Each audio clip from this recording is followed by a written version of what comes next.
Hi, I'm Ben. I'm a junior at Churchill's High School. I'm reading Ruth in the Green Book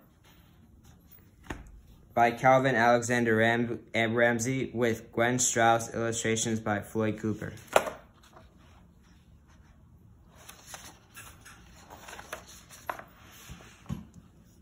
It was a big day at our house when Daddy drove up in our very own automobile, a 1952 Buick. It is the most beautiful color. Daddy calls it sea mist green.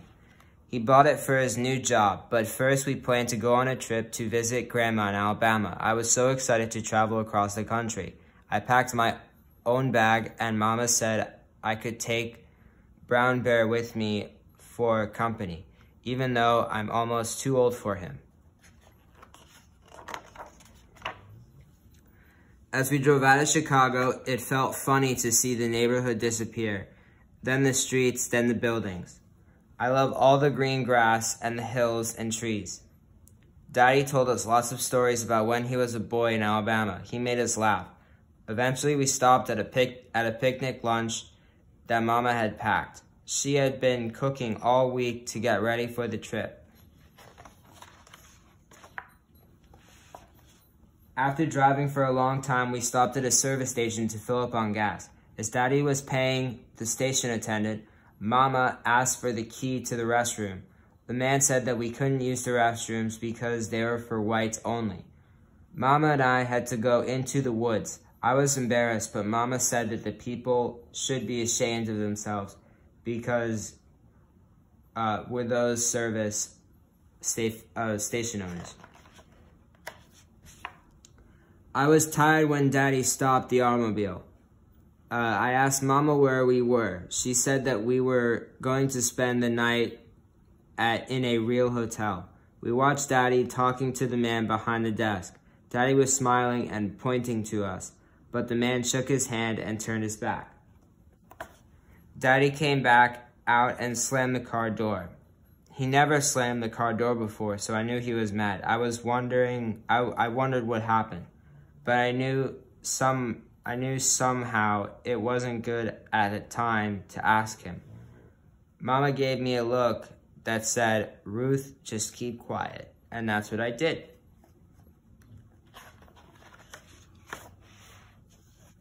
We kept on driving through the night. Mama took a turn so Daddy could sleep. I fell asleep with Brown Bear as my pillow. We must have pulled off the road in the middle of the night because when I woke in the morning, we were all curled up in the car. I was stiff and hungry. Mama gave us cold biscuits and jam for breakfast. She said that we could sing to cheer ourselves up. We sang a lot that day as we crossed the country. We had picnics at the roadside stops for lunch and dinner because at all the restaurants had signs in the windows that said we couldn't eat there.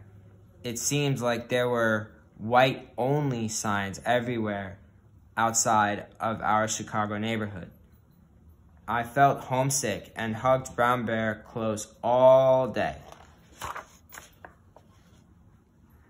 As we crossed into Tennessee, Dad said his friend Eddie lived close by. He said we could sleep there. Eddie was so happy to see us. He gave me a big hug and told me he knew me when I was really little. His wife Alice cooked us a warm meal and I ate too much. Daddy and Eddie used to play music in a band before they went off and fought in the war.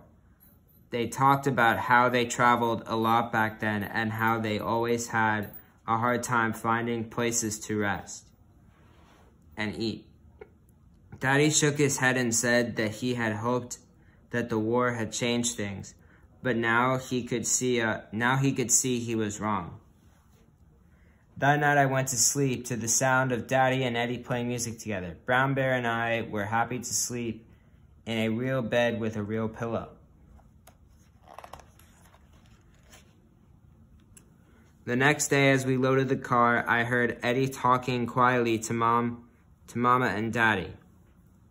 Eddie warned them about what was ahead. Someone called Jim Crow. I heard Eddie tell them that however bad it was so far, it was only to get worse for us, maybe even dangerous as we went farther south. Then Eddie saw me listening, and he picked me up and told me not to worry. He said that I should look out for ISO service stations along the road because the people would be nice to us. In the car, I asked Daddy who Jim Crow was. He explained that Jim Crow wasn't a who. It was a bunch of ugly laws forbidding blacks and whites from mixing in any way. I asked, why don't they want our business? Wasn't our money just the same?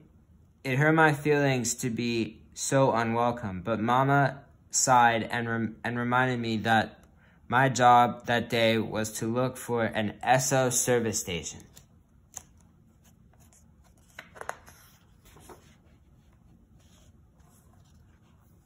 I spotted an Esso service station near the Georgia border and sang out for Daddy to stop. Daddy filled up the car and asked the man if he knew where he could sleep for the night. The man showed us a pamphlet called the Green Negro Motorist Green Book. He explained that the book was started by a postman, Mr. Victor H. Green, to help black people who were traveling.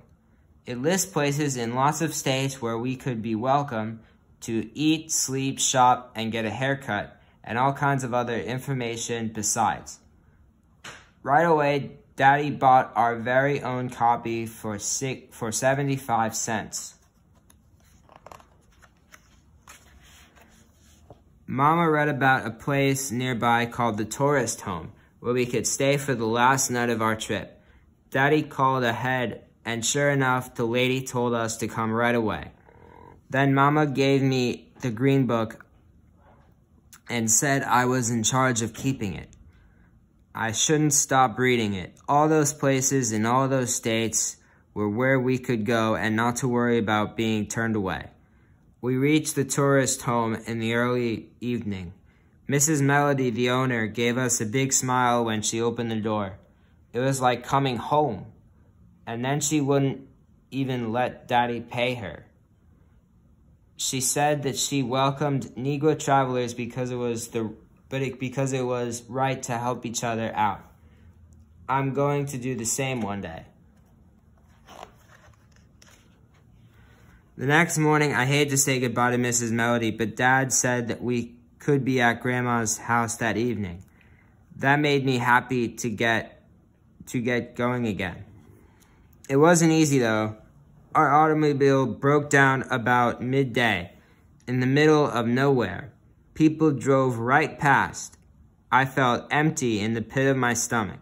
I hugged Brown Bear and wished we were already at Grandma's house, but Mama said not to worry. We could figure this out.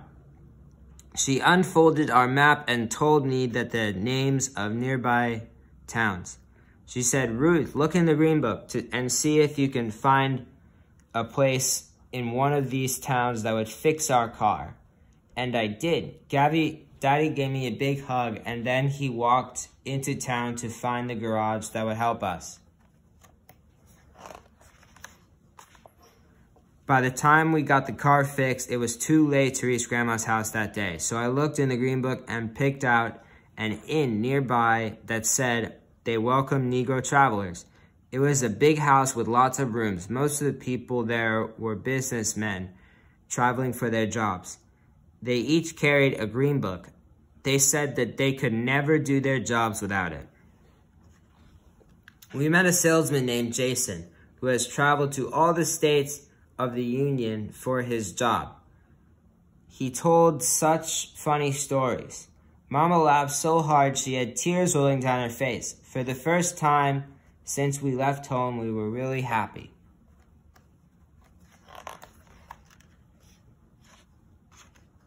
At the inn, I met a little boy who was traveling with his mother.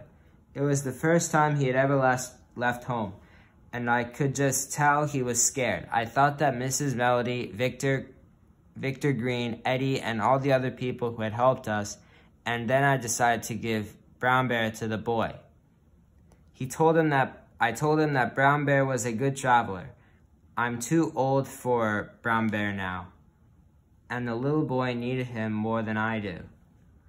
Then I told his mother about the Green Book and showed her our copy.